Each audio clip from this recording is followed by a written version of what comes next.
Hello everyone, so here's another update to my devlog.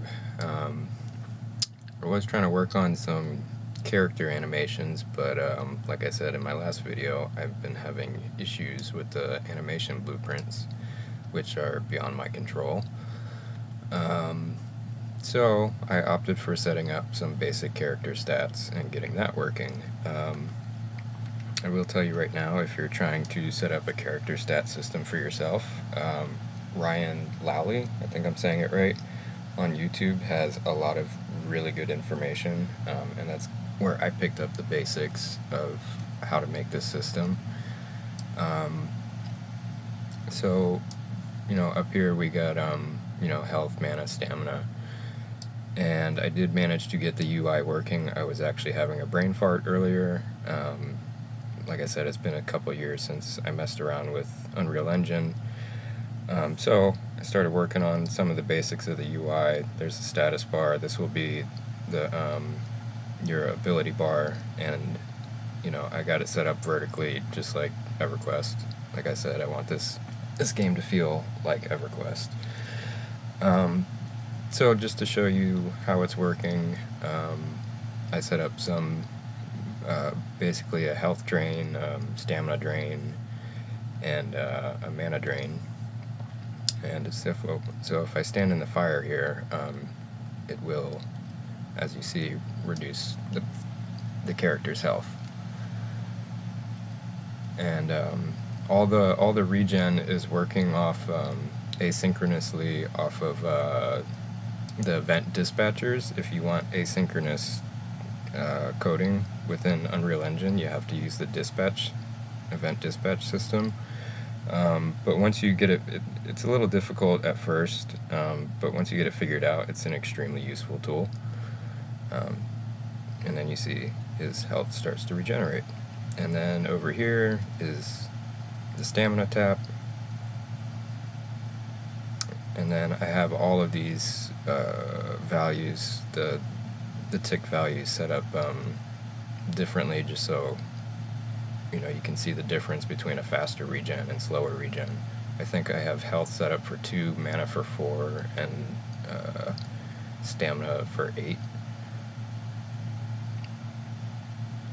So there's that, and then over here is the mana one. And then I set up a little health potion just to show, if you want interactable items or whatever, if your character runs into a particular field or item or whatever, it can increase the mana. Yep. And then I have it spawning somewhere else. It's supposed to pick a random location and spawn somewhere else, but it could be spawned inside this statue or something right now. I have another one over here.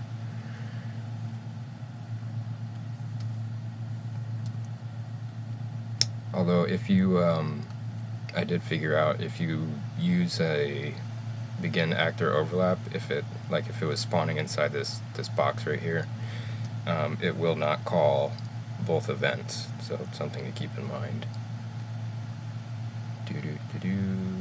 Hopefully it spawns in the right spot, and it did not spawn in the right spot. I don't know where it must have spawned outside the wall.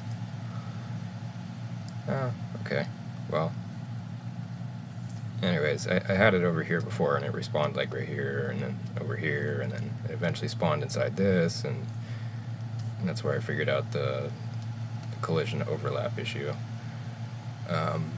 But yeah, so basic character stats. I'll show you real quick. I highly suggest using the actor components for this. This way you don't have to recode it for every character that you make.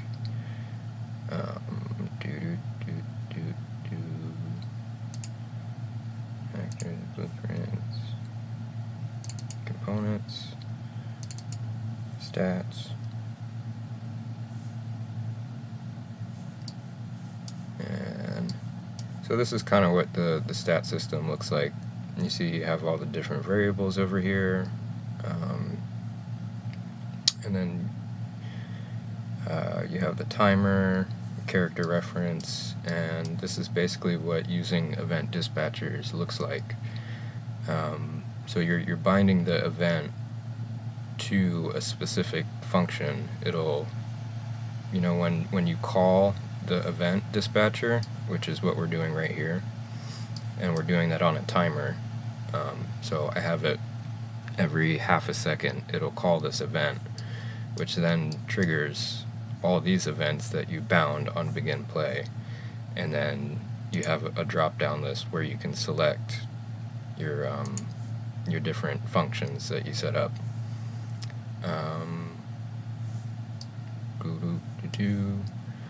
And I think, there is one caveat with setting it up exactly like this. You can set up a custom event if you have a function that has an input, and then do it like that. But if you don't have an input, then you can select it from this drop down list. But this is, like I said, this is all asynchronous, so these all fire at the same time. It's not sequential, where it has to wait for one event, and then the next event, and then the next event. So if you want to do character stats, I highly recommend using the event dispatch system.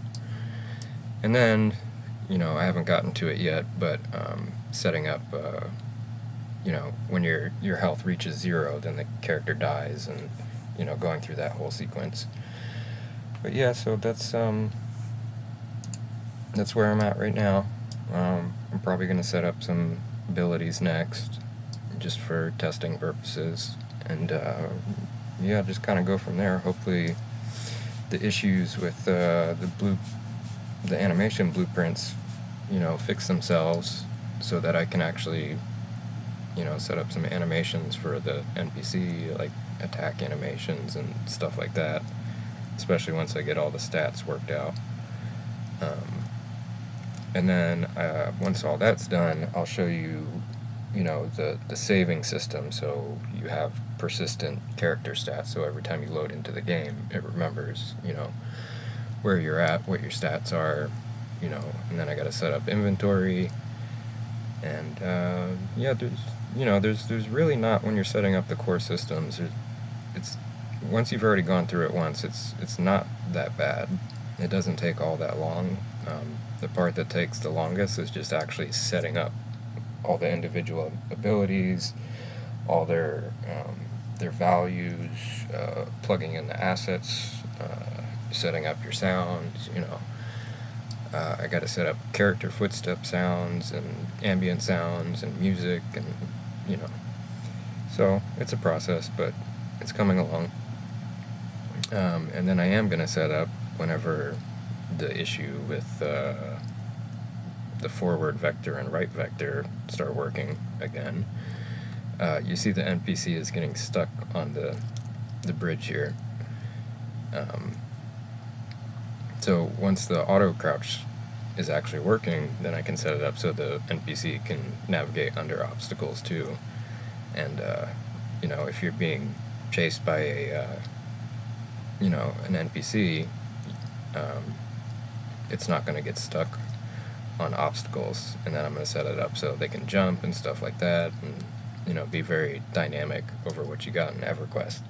So you won't have like weird pathing issues, especially if you like pet classes and stuff like that. But yeah, so that's it for now. Stay tuned.